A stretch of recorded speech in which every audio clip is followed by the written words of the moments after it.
Bonjour et bienvenue dans le flash d'information sur A12. Après les menaces du président turc Recep Tayyip Erdogan d'engager une opération terrestre contre les combattants kurdes dans le nord de la Syrie, la Turquie a mené hier plusieurs frappes contre des objectifs militaires sur le territoire syrien. Washington et Moscou appellent à la retenue.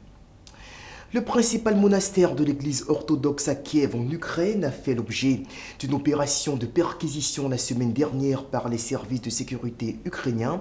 Le monastère est en effet soupçonné de liens présumés avec la Russie en guerre d'invasion contre l'Ukraine depuis le 24 février dernier. Dès demain mardi, et cela pour 48 heures, les ministres européens de l'économie seront réunis à Paris pour discuter de l'augmentation du budget de l'Agence spatiale européenne pour les prochaines années. Il s'agit pour l'Union européenne de revoir à la hausse ses ambitions spatiales face à la montée en puissance des États-Unis, de la Russie et même de l'Inde.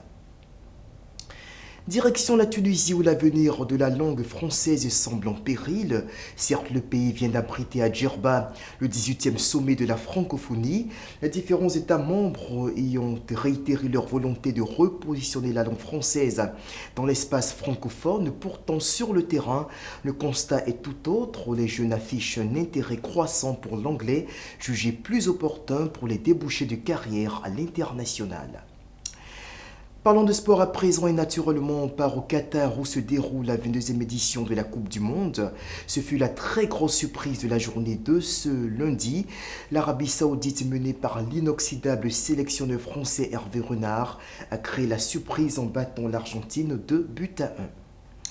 Fin de ce flash d'information, merci de votre attention, on se retrouve dans quelques heures pour le journal.